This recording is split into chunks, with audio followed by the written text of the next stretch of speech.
करने का अवसर प्राप्त हो रहा है। थोड़ा सा शांति बना के रखेंगे सभी लोग। ओम नमः शिवाय। शांति शांति। बोले शंकर भगवान की जय। कल आप लोगों ने बहुत ही सुंदर कथा श्रवण करी। माँ जगदम्बिके आदि शक्ति मैना देवी के गर्भ से प्रादुर्भाव होती हैं, प्रकट होती हैं। सुंदर तरह हिमालय गिरी माँ जगदम्बिका की स्तुति करते हैं, कहते हैं दुर्गे जय जय प्रागे जगदम्ब महेश्वरी सत्यव्रते सत्य परे त्रिसत्य सत्य रूपिणी। सुंदर तरह हिमालय राज आदि शक्ति की स्तुति करते हैं।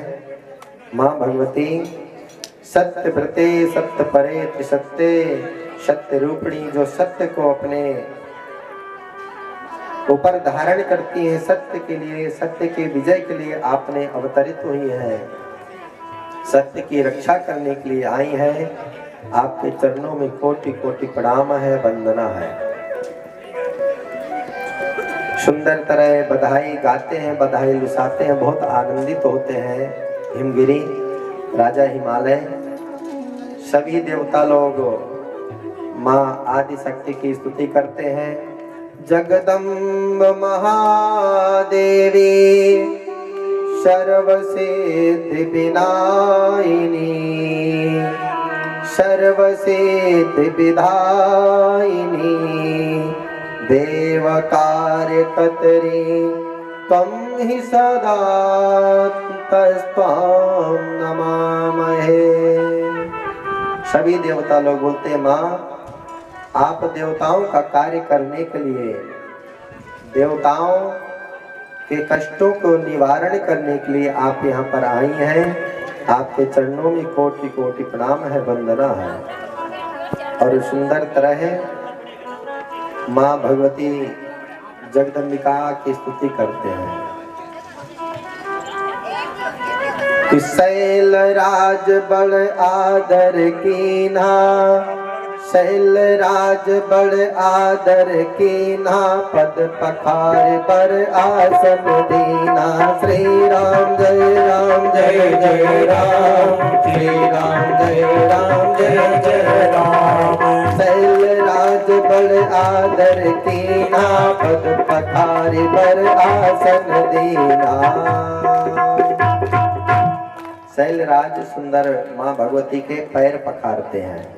कन्या आई है ना घर में, पैर पखारते हैं और सुंदर आसन देते हैं। इतना आनंदित तो होते हैं। आपके हमारे जैसे थोड़ी ना। शांति बना के रखेंगे सभी लोग, शांति से जरा ध्यान से सुनेंगे, क्योंकि आपके और हमारे जैसे थोड़ी नहीं है। शैलराज क्या अगर हमारे घर में बेटी आ गई तो 2 दिन की रोटी नहीं खाते हैं, अनशन में बैठ जाते हैं। बहू सबको चाहिए लेकिन बेटी नहीं चाहिए। बहू सबको चाहिए लेकिन बेटी नहीं चाहिए। बेटी अगर एक से दूसरी हो गई तो टेंशन में पड़ जाते हैं। कोई तो खर्चे के लिए टेंशन पड़ जाते हैं, कोई बैठा ही घर में किसी चीज की कमी नहीं है लेकिन चोरी हो गई। ये मत सोचो कि इसके आने से खर्चा हमारा बढ़ गया। हमने अपने जीवन में खुद अनुभव किया है, आप भी कर लेना। जब आप अकेले होंगे तो उतनी ही आपकी इनकम होगी। आप 2 हो जाएंगे तो इनकम अपने आप आपकी बढ़ जाएगी। आप 3 होंगे, 3 की भी बढ़ेगी। जिस हिसाब से आपके घर का खर्चा होगा उसी हिसाब से आपकी कमाई अपने आप बढ़ जाएगी। कि जब दांत नहीं तब दूध दियो, जब दांत दियो तब और भी दोगो। हमें और आपको किस बात की टेंशन? टेंशन करने वाले बैठे हैं ना ऊपर। जब तक माँ बाप जीवित रहते हैं, घर में रहते हैं, बेटा कहीं जाता है, कमाता है, कहीं रहता है, कुछ भी करता है, नो टेंशन रहता है ना। माता पिता के जाने के बाद फिर उसे घर में आके रहना पड़ता है, घर की जिम्मेदारी संभालनी पड़ती है। तो इसी तरह जब परमात्मा हमसे बड़े बैठे हैं तो हमें किस बात की टेंशन करना? कभी टेंशन नहीं करना चाहिए। पुत्री पवित्र किए कुल दो। पुत्री ऐसी होती है कि दो कुलों को पवित्र करती है। अपने पिता के घर आती है तो सबसे पहले अपनी माँ का गर्भ पवित्र करती है। जिस माँ के गर्भ में पुत्री जन्म लेती है उस माँ का गर्भ धन्य हो जाता है। जब वह पुत्री हमारे आंगन में आकर के खेलती है, किलकारियां मारती है, नाचती है, हंसती है और उसके पग हमारे घर में जब चलते हैं ना, हमारे घर के पितृ दोष नष्ट हो जाते हैं। बड़े से बड़ा दोष हमारे घर का नष्ट हो जाता है, हट जाता है। हमारे घर से दूसरे घर में जाती है तो वह हमारे घर में जब तक रहती, हमारे घर की सेवा करती है, परवरिश करती है, देखभाल करती है, हमारे घर को पवित्र करती है। और जब माता पिता उसका कन्यादान कर देते हैं, देखिए 3 दान बहुत बड़े दान है, कन्यादान, गौदान, अन्नदान, भूमिदान भी आता है, जिसमें जीवन में हमें कन्यादान और गौदान को हर व्यक्ति को करना चाहिए। अन्नदान तो करते ही रहते हैं, लेकिन अगर आपका जन्म हुआ है तो आपको कन्यादान और गौदान अपने जीवन में जरूर करना चाहिए। अगर आपके घर में कोई पितृ हैं, ज्यादा आपको परेशान कर रहे हैं, ज्यादा आपको दिक्कतें हो रही हैं, आप गौदान करिए। अपने घर के आंगन में लाइए गौ माता को। पूनम के दिन या कोई महापर्व हो, नवरात्रि का पर्व हो, कोई ऐसा पर्व हो, उसमें गौ माता को लाइए। गंगा जल से सुंदर संकल्प करिए। आपके घर के जितने भी पितृ रुष्ट होंगे, पितृ प्रसन्न हो जाएंगे। किसी देवता की रुष्टता होगी तो देवता की रुष्टता ठीक हो जाएगी और आपके जो पाप होंगे सभी पाप कट जाएंगे। इसलिए गौदान करें। जब आप कन्यादान करते हैं तो कन्यादान करने से हमारे 3 पीढ़ी के पूर्वज तरते हैं, 3 पीढ़ी के। माता पिता का तो जितना पाप होता है उसी समय नष्ट हो जाता है, कट जाता है। कितना भी बड़ा पाप हो माता पिता का, कन्यादान करते ही उनका सभी पाप नष्ट हो जाता है। वो कन्या अपने दूसरे घर में जाती है और कितनी कठिन परिश्रम करनी पड़ती है उस कन्या को कि अपने माता पिता के यहाँ कितने लाड से रहती है। किसी चीज की कमी होती है क्योंकि हमेशा पुत्री पिता की लाडली होती है। प्रेम से बोले नमः शिवाय। होती है ना, जो बेटा है वो माँ का लाडला होता है। तो जब अपने घर में जब बेटी रहती है तो कितना सुकून से रहती है, अच्छे से रहती है। जी में आया काम करना है, किया, नहीं आया नहीं किया। अगर रूठ के बैठ जाती है तो माँ और पिता या भाई बहन आकर के बार बार मनाते हैं। वो कैसे रहती हमारे घर में, लेकिन दूसरे घर में वो जाती, नहीं पता होता कि वहां के व्यक्ति का स्वभाव कैसा है, वो लोग कैसे हैं, कैसे उसको रहना है, उनका क्या रहने का क्या तरीका है, क्या नहीं है, किस तरीके से रहना चाहिए, किस तरीके से नहीं रहना चाहिए। लेकिन वो जा करके उस घर को एडजस्टमेंट करती है। वहां वो कुलो वंश को वृद्धि देती है, वंश बढ़ाती है, घर की पूरी देखभाल करती है। फिर भी अगर एक बेटी जन्म ले ली तो हम लोग इतने दुखी होते हैं। अगर विवाह करते हैं तो विवाह में हमारा मानना तो यह है कि दहेज नहीं लेना चाहिए। प्रेम से बोले नमः शिवाय। इतना बड़ा रत्न एक पिता बचपन से लेकर के और इतना बड़ा कर देता है पिता, उससे बड़ा रत्न कोई और चाहिए क्या कुछ? लेकिन हम लोग नहीं दहेज लेंगे।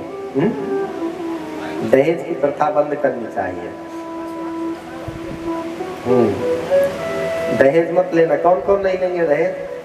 चलिए रंजी जी हाथ मत खड़े करिए, यहाँ वचन हो जाएगा और अगर ले लिए तो फिर गड़बड़ हो जाएगा। प्रेम से बोले नमः शिवाय। हाँ, बस मन में ही संकल्प कर लेना, क्योंकि हाथ खड़े करेंगे तो यहाँ वचन हो जाएगा। और वचन प्रतिज्ञा, प्रतिज्ञा ये जो हम संकल्प करते हैं ना, ये प्रतिज्ञा ही तो होती है। रघुकुल रीत सदा चल आई, प्राण जाई पर वचन न जाई। लेकिन यहाँ वचन जाई पर प्राण न जाई। प्रेम से बोले नमः शिवाय। पर पल झूठ बोलाई, जहां तक हो सके कम से कम झूठ बोले, किसी की निंदा ना करें, चुगली ना करें। शैल राज बड़ आसन दीन्हा, पद पखारी बर आदर कीन्हा। शैलराज महाराज सुंदर आदर करते हैं, पैरों को धुलते हैं और सुंदर आसन देते हैं।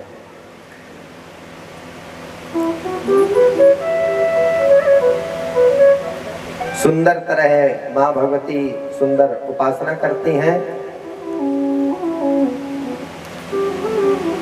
नारद जी महाराज आते हैं और नारद जी महाराज से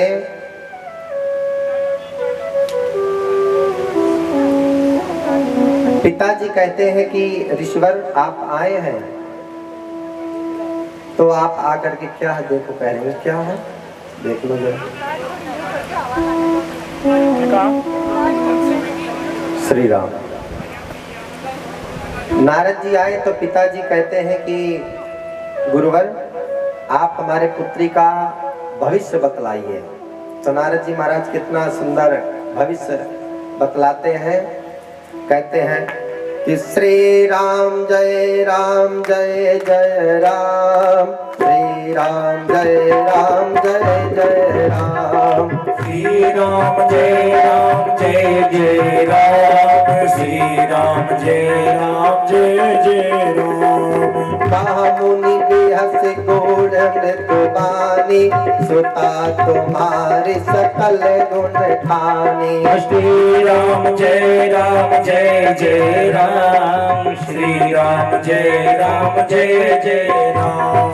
सुंदर सहज सुशील सयानी, नाम अंबिका अंबिका भवानी। श्री राम जय जय राम, श्री राम जय जय राम। सुंदर सहज सुशील सयानी, नाम उमा अंबिका भवानी। श्री राम जय जय राम, श्री राम जय जय राम। सब लक्षण संपन्न कुमारी, हुई है संतत प्रिय प्यारी। श्री राम जय जय राम, श्री राम जय जय राम। यही कर नाम सुमिर संसारा, प्रिय चढ़ी है पतिव्रत सिधारा। श्री राम जय जय राम, श्री राम जय जय राम। नारद जी आते हैं, सुंदर माँ अंबिका का बखान करते हैं, उनके गुणों का। क्या कहते हैं? कहा मुनि बिहसि मूढ़ मृदु पानी, सुता तुम्हारी सकल गुण खानी। राजन, ये जो आपके घर में पुत्री आई है ना, इसके अंदर सकल गुण होंगे, इनके अंदर तो कोई अवगुण है ही नहीं। ये गुणों का खदान है, गुणों का सार है। और कहते हैं सुता तुम्हारी सकल गुण खानी, इनके अंदर गुण ही गुण विद्यमान है। और कहते हैं सुंदर सहज सुशील सयानी। और पता है क्या है, इतनी सहजता, सरलता, नम्रता और सुशील, सुंदर सुंदर इतनी होंगी, पूछिए मत, चंद्रमा की भांति चमकने वाले। और इनका जो नाम होगा, नाम उमा अंबिका भवानी। और इनका सुंदर नाम जो होगा वो उमा होगा, अंबिका होगा, भवानी होगा। और कहते हैं कि सब लक्षण संपन्न कुमारी, सब, ऐसा कोई लक्षण ही नहीं है, सुंदर अच्छे लक्षण, सब लक्षण संपन्न कुमारी, होई ही संतत प्रिय ही प्यारी। और ये आपकी बहुत प्यारी होंगी। ये जिसकी प्यारी होंगी, किसकी प्यारी होंगी? देवों के देव महादेव की प्यारी होंगी। और कहते हैं यही कर नाम सुमिर संसारा। और जैसे ही ये बड़ी होंगी तो इनका संसार में किसी भी तरह का कोई कष्ट आएगा, दुख आएगा, संकट आएगा, यही कर नाम सुमिर संसारा, प्रिय चढ़ी यही पति व्रत असी धारा।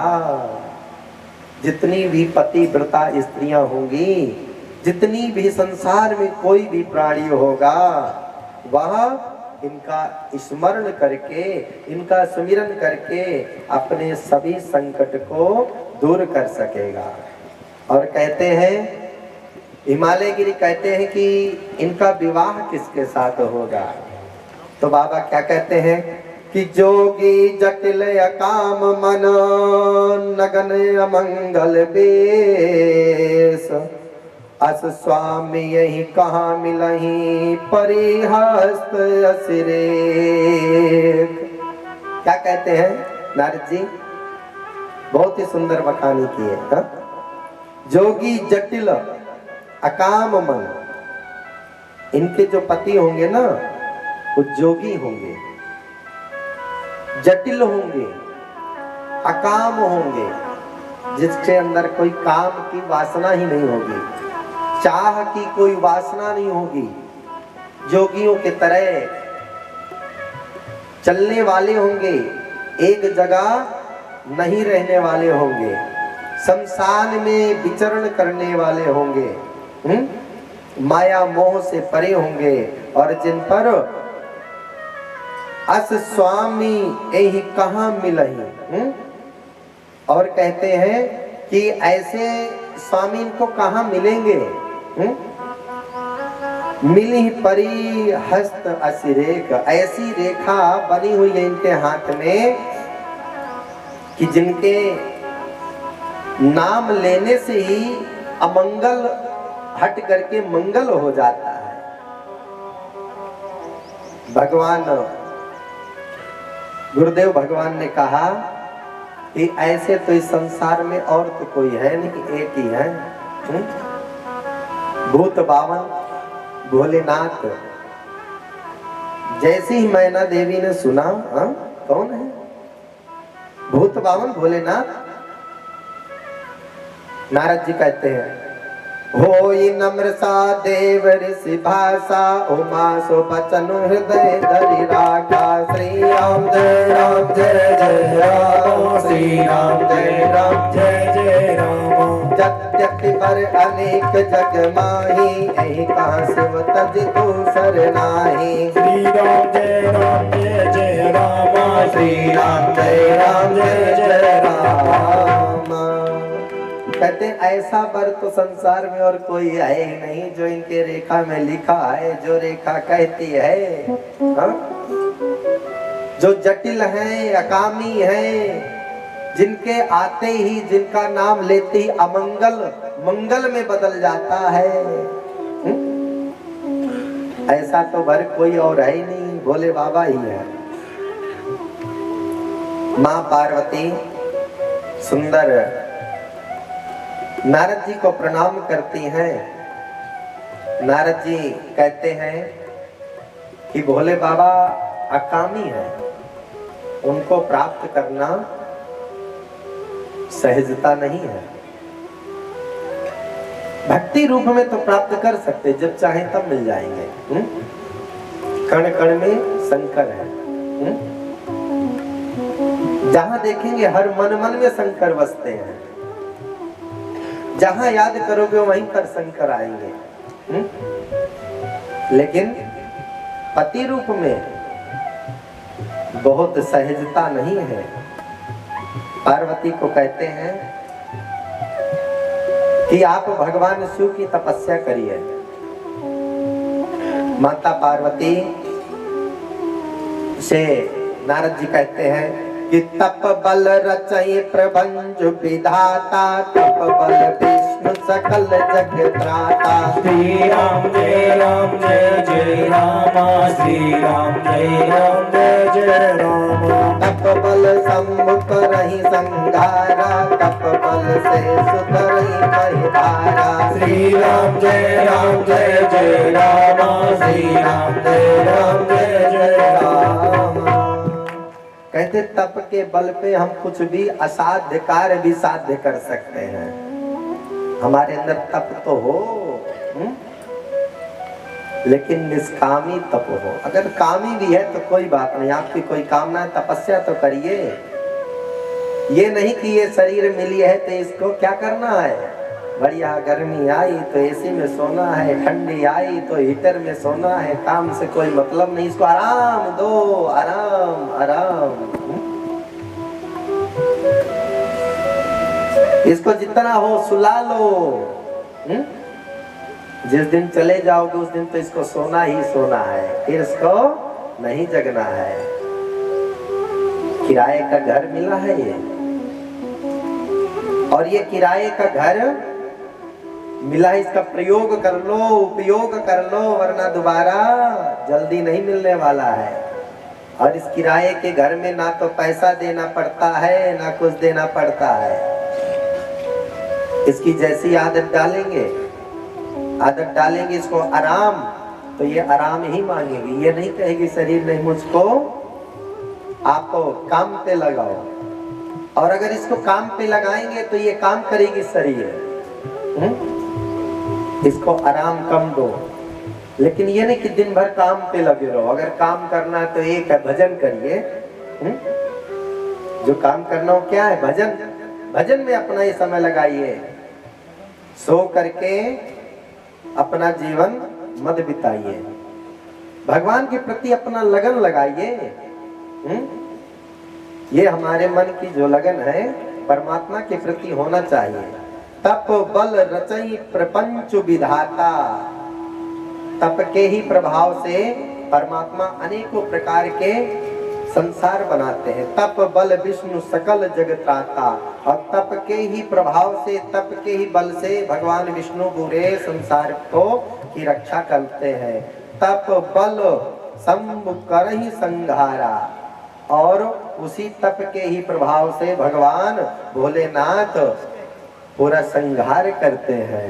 तप बल शेष धरहि महिभारा, और जो शेष नाग जी इतना भार अपने ऊपर उठा रखा है वो किसके प्रभाव है, उसका तप का ही तो प्रभाव है। इसलिए हम लोग किसी भी चीज के लिए दूसरों के पास जाते हैं, जाने की आवश्यकता ही नहीं है। अपने इष्ट को प्रबल बनाओ, अपने इष्ट का हर समय मंत्र जपो। कुछ भी कर रहे हैं, जो कुछ करना है काम भी करिए कि जहाँ कि कर से कर्म करहु विधि नाना, मन राखहु जहाँ कृपा निधाना। राम जय राम, श्री राम जय जय राम। कर से कर्म, क्या करना है, कर से कर्म, क्योंकि ये हाथ तो काम कर रहे हैं, मन थोड़ी ना कर रहा है। हा? अब इस तौलिया को उठाना है तो हाथ काम कर रहा है, लेकिन ये मन से क्यों सोचना। मन से अगर सोचना है तो परमात्मा का भजन सोचिए, परमात्मा का नाम याद करिए। लेकिन हम लोग क्या करेंगे, मन पे ही, काम पे ही मन को लगा के रखेंगे। हा? काम पे क्यों मन को लगाना, वो तो शरीर अपना काम कर रही है। जैसे परमात्मा हमारे ऊपर अपना कितना केंद्रित कर रखे हैं, देखिए तो सही। हम लोग रात में जब सोते हैं कल की प्लानिंग करके सोते हैं, ये करेंगे वो करेंगे, यहाँ जाएंगे वहाँ जाएंगे। सुबह जगते ही एक फोन आता, भैया जल्दी आ जाओ बहुत अर्जेंट काम आ गया है। तुरंत क्या करेंगे, सारा रात की सोची सोची सब रखी रह जाएगी, पहुंच जाएंगे, पूरा दिन व्यस्त। ये अपने सोचने से हमारे और आपके सोचने से नहीं होगा। जो होना है परमात्मा के मार्ग, जैसे परमात्मा की दृष्टि से ही होना है। जैसे कि ये शरीर, इस शरीर से समझ लीजिए हम परमात्मा के चंगुल में कैसे हैं। ये शरीर है ना, तो ये शरीर किसके बस में है? ये मन के हृदय से। ये दिमाग के बस में है कि नहीं शरीर? दिमाग ने कहा बोलो, हमने बोलना चालू कर दिया। दिमाग ने कहा इस तौलिया को उठाओ, हमने उठा लिया। दिमाग ने कहा रख दो, रख दिए। दिमाग ने कहा चल दो, चल दिए। दिमाग ने कहा भोजन करो, सो कर लिए। दिमाग ने कहा सो जाओ, सो लिए। ये दिमाग कितना, ये पूरी शरीर का किसके कंट्रोल में है? इस दिमाग। तो इसी तरह हम भी, अब ये हाथ अपने आप कुछ कर सकते हैं क्या? अगर हम सो गया दिमाग तो ये शरीर फिर पड़ी रहती है ना, पता नहीं चलता कि कब 8 घंटे बीत गए। पूरी रात तो होश रहता है कि कहाँ पड़े कहाँ नहीं। जब ये दिमाग जगता है, अरे ये क्या हो गया? तो इसलिए दिमाग को जैसे इस पूरे बॉडी को कंट्रोल करता है, उसी तरह परमात्मा हमें कंट्रोल करते हैं। इसलिए लगन तुमसे लगा बैठे, जो होगा देखा जाएगा। कि लगन तुमसे लगा बैठे, जो होगा देखा जाएगा। लगन तुमसे लगा बैठे, जो होगा देखा जाएगा। लगन तुमसे लगा बैठे, जो होगा देखा जाएगा। जो होगा देखा जाएगा। जो होगा देखा जाएगा। जो होगा देखा जाएगा। जो होगा देखा जाएगा। जो होगा देखा जाएगा। तुम्हें अपना बना बैठे, तुम्हें अपना बना बैठे, जो होगा देखा जाएगा।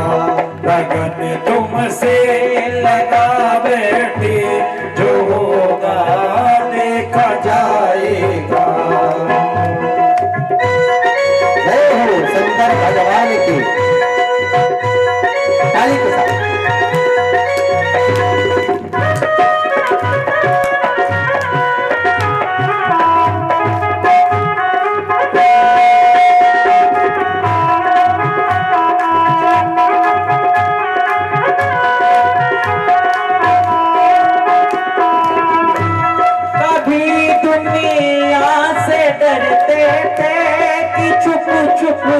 याद करते थे, कभी दुनिया से डरते थे, कि चुप चुप याद करते थे।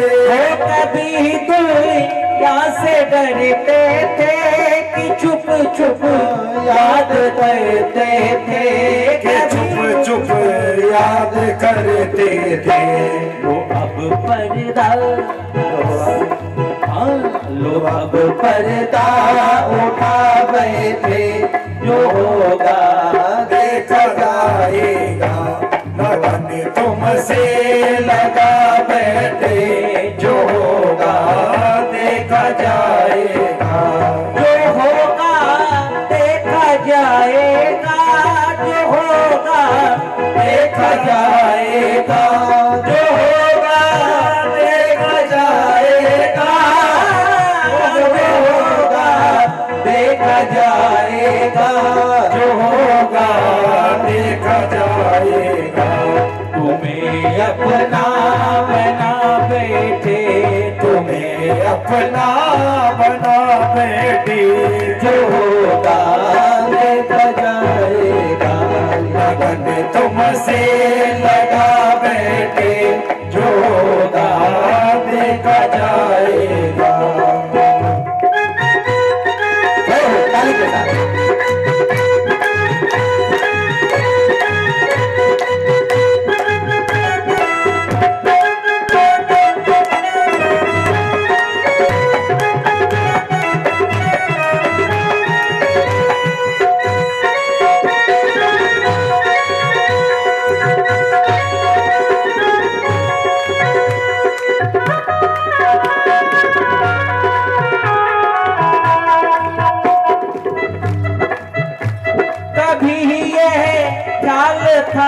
दुनिया हमें बदनाम कर देगी। कभी ये ख्याल था दुनिया हमें बदनाम कर देगी। ओ कभी ये ख्याल था दुनिया हमें बदनाम कर देगी। अभी ये ख्याल था दुनिया हमें बदनाम कर देगी। हमें बदनाम कर देगी। शर्म अब बेच खा बैठे, शर्म अब बेच खा बैठे। जो होगा देखा जाएगा, लगन तुमसे लगा बैठे। जो होगा देखा जाएगा, लगन तुमसे लगा बैठे। जो होगा देखा जाएगा, जो होगा देखा जाएगा। जो होगा देखा जाएगा, जो होगा देखा जाएगा। जो होगा देखा जाएगा, जो होगा देखा जाएगा। तुम्हें अपना बना बैठे, तुम्हें अपना बना बैठे। जो होगा देखा जाएगा, लगन तुमसे लगा बैठे। जो होगा देखा जाएगा। जय हो शंकर भगवान की।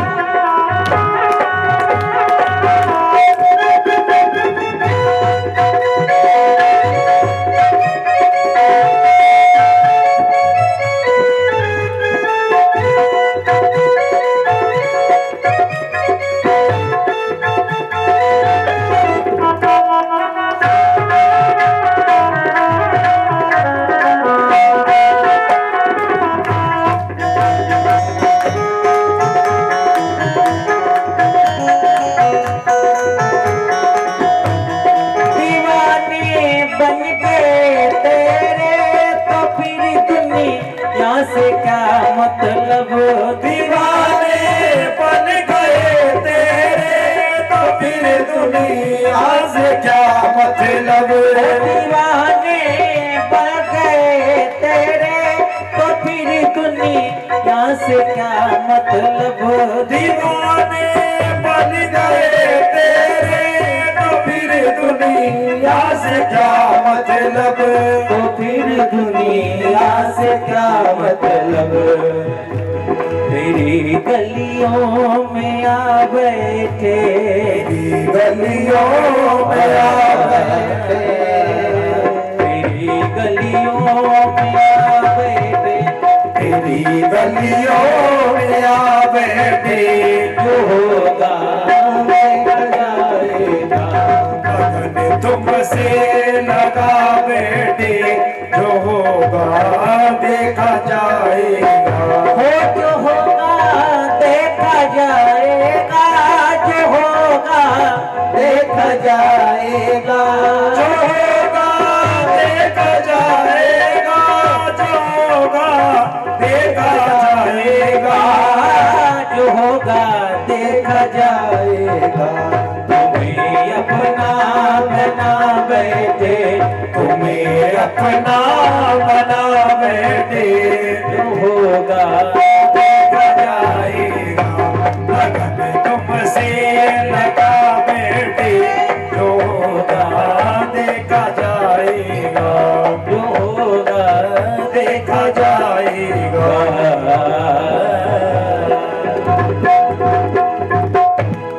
लगन तुमसे लगा बैठे, जो होगा देखा जाएगा। लगन प्रभु से लगाइए तो सही। जैसे आप लोगों के मन में लगन आई कि हमें तो कथा करानी है, जब मन में लगन आई तभी तो हम कार्य करने चले। लगन तुमसे लगा बैठे, जब मन में लगन आई तभी तो आपने संकीर्तन किया, भजन किया, इतनी मेहनत किया। तभी आज देखो भगवान शिव की पावन कथा आप लोग सुन पा रहे हैं। अब कोई लोग तो शर्म करके बैठ जाते हैं, तो क्या कहते हैं, शर्म अब बेच खा बैठे, जो होगा देखा जाएगा। भगवान की भक्ति में किस बात की शर्म? भगवान की भक्ति में किस बात की शर्म? कोई गलत काम करने तो जा नहीं रहे, किसी के घर में चोरी करने तो जा नहीं रहे, किसी को दुखी करने तो जा नहीं रहे, भगवान के पास ही तो जा रहे हैं। कोई नशा करने तो जा नहीं रहे। इसलिए शर्म अब बेच खा बैठे, जो होगा देखा जाएगा। कई जगह हम जाते हैं तो लोग कहते हैं, गुरुजी क्या करें, मंदिर जाने में शर्म आती है। अरे मंदिर जाने में शर्म आती है, मार्केट जाने में शर्म नहीं आती। मार्केट जाने में शर्म नहीं आती, भगवान के सामने जाने में शर्म आती है। लेकिन जब छोरे का ब्याह होगा तब डीजे के सामने जाने में शर्म नहीं आती। हा? कभी दुनिया से डरते थे तो छुप छुप याद करते थे। कभी दुनिया से डरते थे, दुनिया वालों से क्यों डरना? मंदिर जाना है तो सीना चौड़ा करके जाइए, सत्संग में जाना है तो किस बात की शर्म, सीना चौड़ा करके जाइए। कोई गलत करने थोड़ी न जा रहे हैं, भगवान के पास जा रहे हैं कि जो होगा देखा जाएगा। जब यहाँ पर हम आ जाएंगे ना, जो होगा देखा जाएगा, तो अच्छा ही होगा। जैसे देखो अब हो रहा है, हा? ये कोई गलत हो रहा है? आपके अंदर लगन लगी, आपके अंदर भगवान से की कथा सुनने की लगन हुई, तभी तो आज आप सुन पा रहे हैं। जो होगा, अब ये हो रहा है, हा? आपके मन में हुआ होगा कि जो होगा देखा जाएगा। अब तो करवाना है कथा, कैसे भी करो, परिश्रम करो, सबको एकत्रित करो। अब जो होगा वो वही तो हो रहा है। जो होगा देखा जाएगा, शर्म अब बेच खा बैठे, जो होगा देखा जाएगा। अगर भगवान की कथा के लिए, भगवान के मंदिर के लिए, भगवान की किसी भी काम के लिए अगर किसी के सामने हाथ भी फैलाना है, आंख बंद करके उसका ईश्वर का नाम लेना, प्रभु का हाथ फैला देना, मत शर्म करना। किसी बात की शर्म नहीं है, कोई अपने लिए थोड़ी ना कर रहे हैं, क्योंकि जो आगे होता है उसको दो चार बातें मिल ही जाती हैं, उल्हाने मिल जाते हैं, कोई बात नहीं। परमात्मा के लिए समझ लेना, अगर भगवान के लिए आपको कोई चुनिंदित कर रहा है, भगवान के लिए अगर आपको कोई कुछ कह रहा, अपशब्द कह रहा है, समझ लेना आपके पाप कट रहे हैं। प्रेम से बोले नमः शिवाय। महादेव की असीम कृपा हुई है, तभी हमें भगवान के लिए हमें कोई कुछ कह रहा है, हा? भगवान की हमारे ऊपर कृपा है, इसलिए शर्म अब बेच खा बैठे, जो होगा देखा जाएगा। माता पार्वती को नारद जी तप का प्रभाव बताते हैं कि तप बल से हम कुछ भी कर सकते हैं। माँ भगवती तपस्या करने के लिए उद्यत होती है, मन में तपस्या करने का मन में विचार आता है। इधर नारद जी ब्रह्मा जी से कहते हैं कि ये तारकासुर कौन है। ये तारकासुर सुर की कहाँ से उत्पत्ति हुई? अभी टोपी मत बांटिए, अभी प्रसाद में मिलेगा, ऐसे बीच में बार बार देंगे तो फिर भक्तों का भी मन भटकता है और इधर भी। अभी पानी पिलाइए, पानी पिलाइए। अभी शादी होने वाली है ना बाबा की, तब सबका मुख मीठा कराएंगे, ऐसे थोड़ी ना। हाँ, अब पहले आएंगे, जरा देखिए समझिए बाबा को, और फिर बाबा की बारात में जाएंगे तब स्वागत होगा। पहले ही स्वागत मत करिए, वरना सब बाराती भोजन करेंगे, प्रसाद करेंगे, अपने घर को चले जाएंगे, फिर दूल्हे राजा अकेले ही फेरे पाड़ते रहेंगे। प्रेम से बोले नमः शिवाय। हाँ? तारकासुर की सुंदर कथा श्रवण कराते हैं कि ब्रह्मा जी के जो पुत्र हुए मारीची, और मारीची के ही पुत्र होते हैं कश्यप जी महाराज। ये कथा बहुत ध्यान से है, सभी लोग थोड़ा पानी की तरफ कम ध्यान दीजिए, कथा की तरफ दीजिए। भैया पानी सबके पास पहुंचा देना। ये बहुत ही आप माताओं के लिए विशेष करके कथा सुनने योग्य है, सुनना ध्यान से।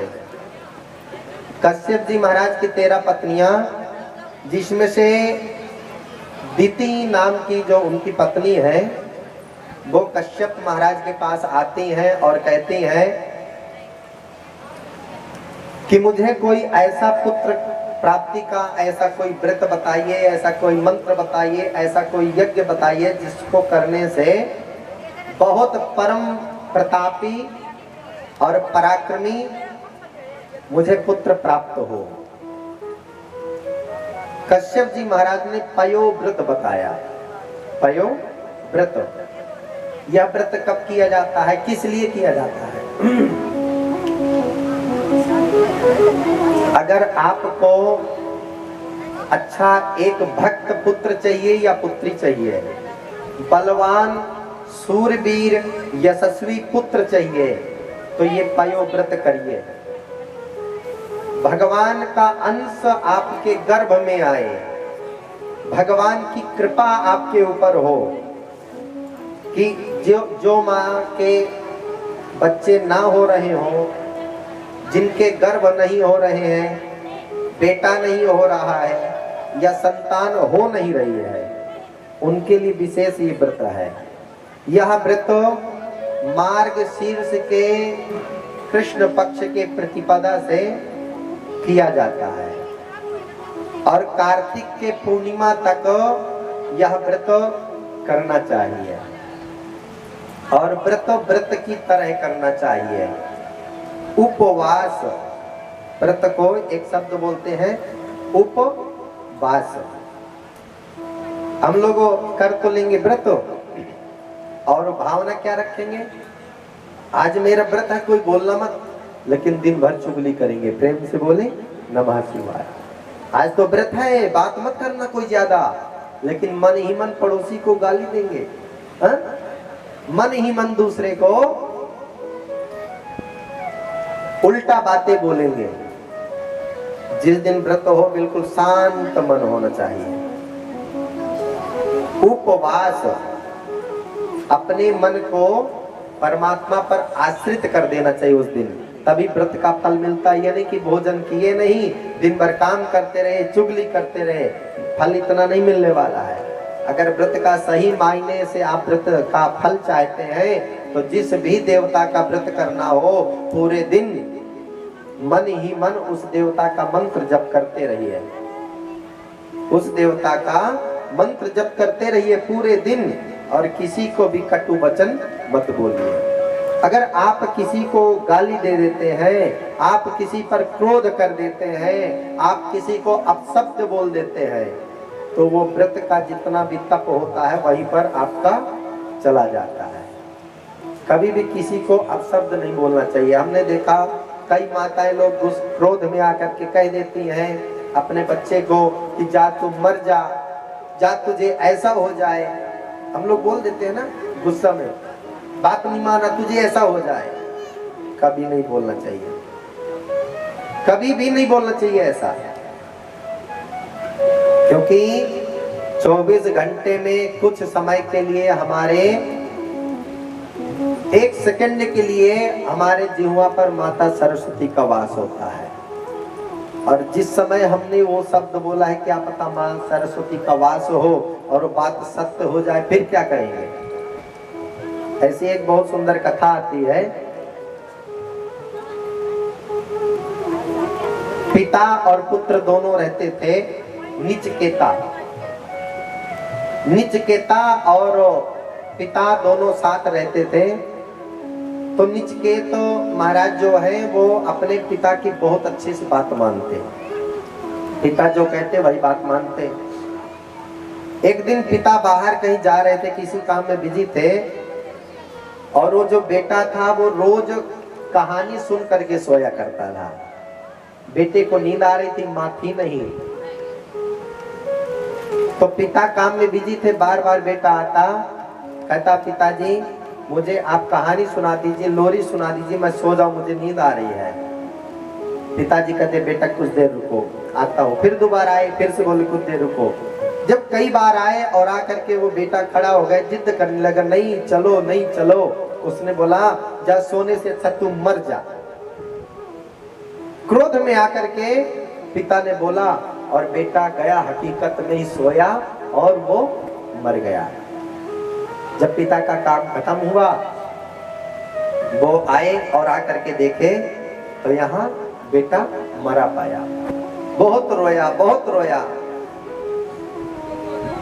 भगवान नारायण की ऐसी कृपा कि बेटे को याद किया। तो बेटे ने कहा पिताजी आपने ही तो कहा था कि जा तू मर जा, इसलिए मैं मर गया।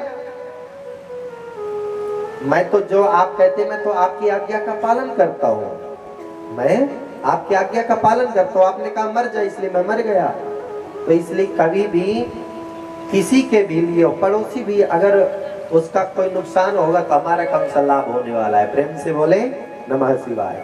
एक भक्त थे भगवान भोलेनाथ के।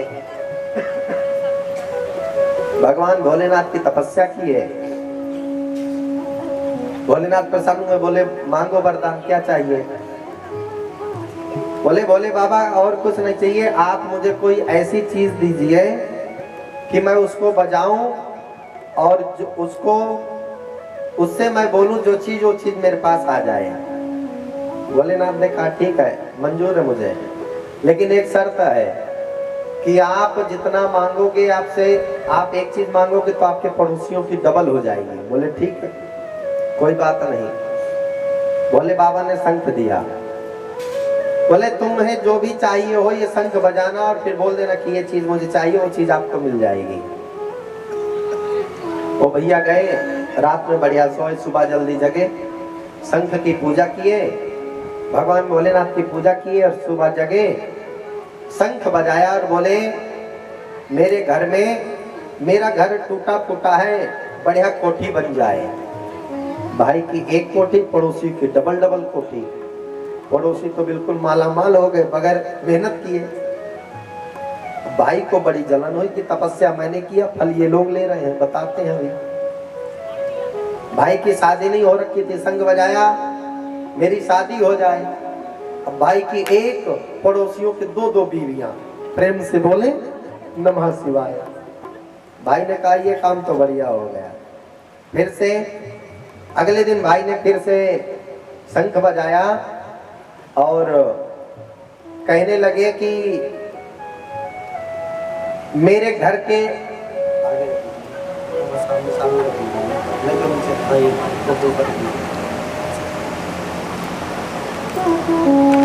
बोले शंकर भगवान की जय।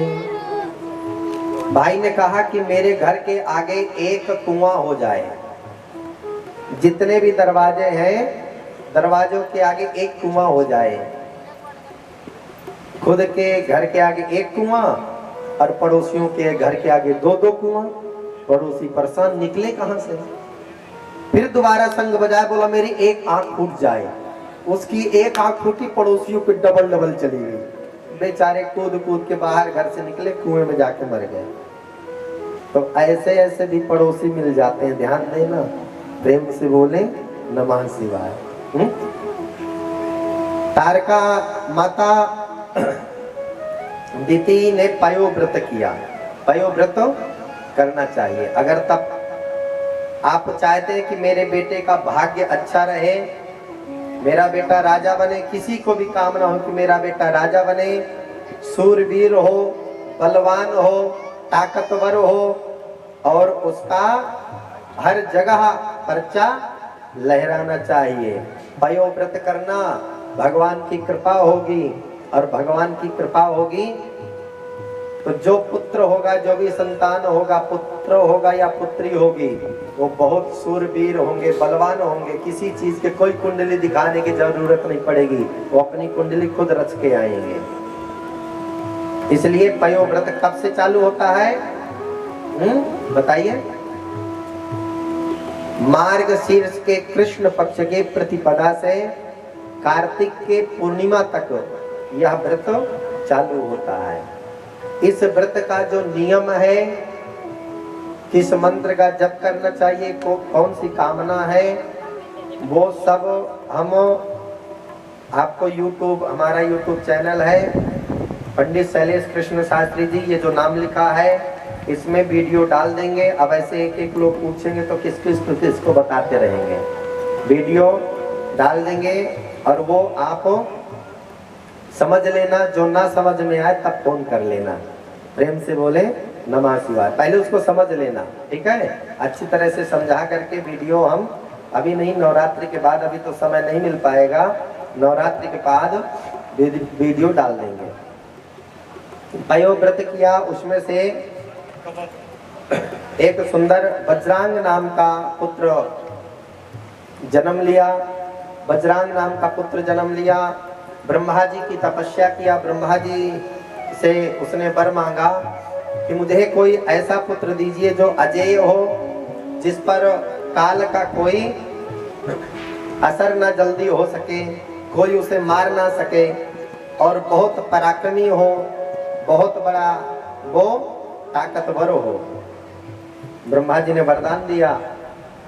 ब्रह्मा जी ने जैसे वरदान दिया और उनके यहाँ जैसे ही वो पुत्र आता है, उस समय पर जितने भी बारंगी नाम के जो पुत्र आते हैं, उनके जन्म लेते ही दसों दिशाओं में अंधेरा सा छाने लगता है, धरती कांपने लगती है, जितने भी दसों दिशाएं हैं सब कांपने लगते हैं।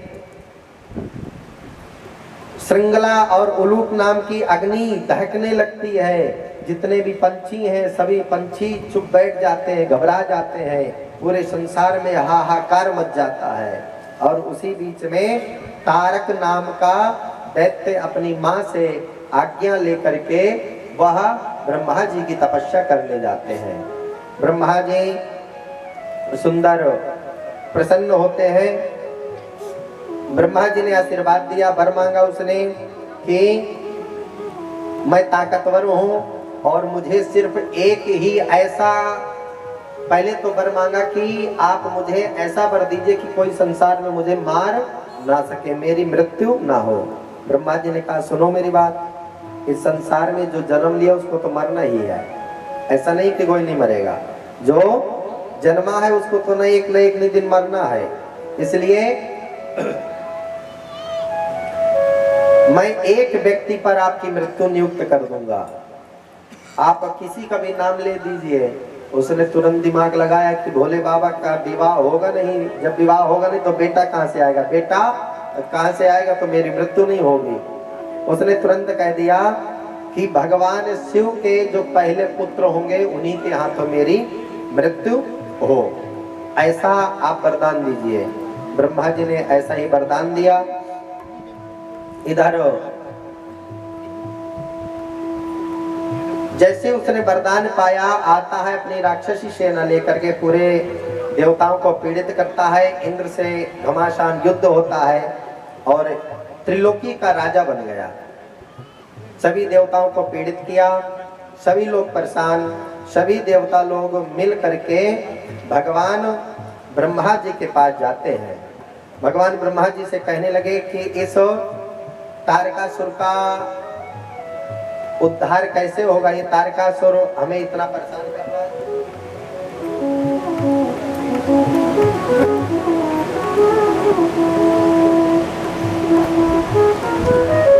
तारकासुर का वध कैसे होगा? ब्रह्मा जी ने कहा तारकासुर का वध भगवान शिव के पहले पुत्र के द्वारा ही होगा। इसलिए भगवान शिव को आप मनाइए कि भगवान शिव शादी करें, क्योंकि इधर हिमालय की पुत्री पार्वती तपस्या के लिए जा चुकी है। भगवान शिव के ऊपर ही हमें ऐसी कोई विनती करना चाहिए, कोई ऐसा हमें उपाय करना चाहिए कि भोलेनाथ विवाह के लिए मान जाए, क्योंकि समय कभी किसी का एक जैसा नहीं होता है। समय पर अपने किसी भी चीज पे हमें अहंकार नहीं करना चाहिए, क्योंकि एक समय कि एक दिन कृष्ण को रण छोड़ नाम परियो। एक दिन भगवान कृष्ण जो हमेशा युद्ध जीतते थे, तो एक दिन उनको हारना पड़ा। जो कंस इतना बड़ा आतताई था, वो कंस को मरना पड़ा। जो दशानन दसों दिशाओं को अपने कब्जे में रखता था, सूर्य चंद्रमा उसके कहने से चलते थे, अग्नि वायु कुबेर, हर समय कुबेर महाराज तो उसके सामने रहते थे, हर समय हाजिरी देते थे। सब लोग, जब रावण चलता था तब धरती कांपती थी, पता नहीं ये क्या कर बैठेगा। तो एक समय उसका भी ऐसा समय आया कि उसको भी मरना पड़ा। एक दिन अर्जुन ने अपने ही गांडीव धनुष से पूरा महाभारत जीत लिया, और एक दिन वही अर्जुन छोटे से भीलों से हार गया, लुटेरों से हार गया। तो इसलिए समय का कोई वो नहीं है, समय किस पर कैसे कब बदल जाए। समय की मार हर व्यक्ति की होती है।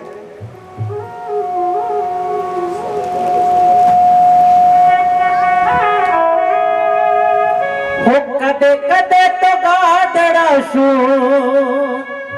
सिंह हार जाए,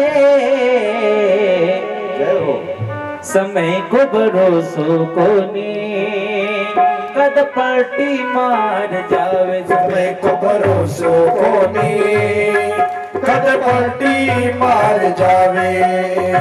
कदे कदे तो गादड़ा सू, कदे कदे तो गादड़ा सू सिंह हार जावे। कदे कदे तो गादड़ा सू सिंह हार जावे। समय को भरोसो कोनी कद पलटी मार जावे। समय को भरोसो कोनी कद पलटी मार जावे।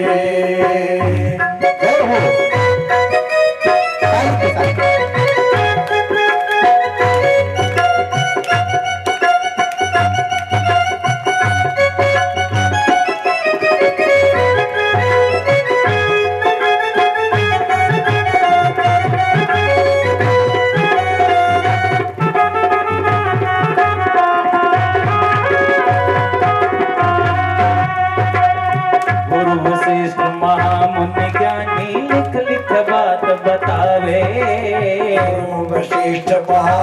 ज्ञानी लिख लिख बात बतावे। गुरु वशिष्ठ महामुनि ज्ञानी लिख लिख बात बतावे। गुरु वशिष्ठ महामुनि ज्ञानी लिख लिख बात बतावे। श्री राम जंगल में जावे किस्मत पलटी खावे। श्री राम जंगल में जावे किस्मत पलटी खावे। राजा दशरथ प्राण त्याग दे हो।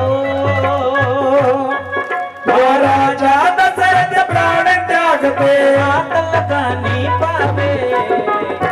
समय को भरोसो कोनी कद पलटी मार जावे। समय को भरोसो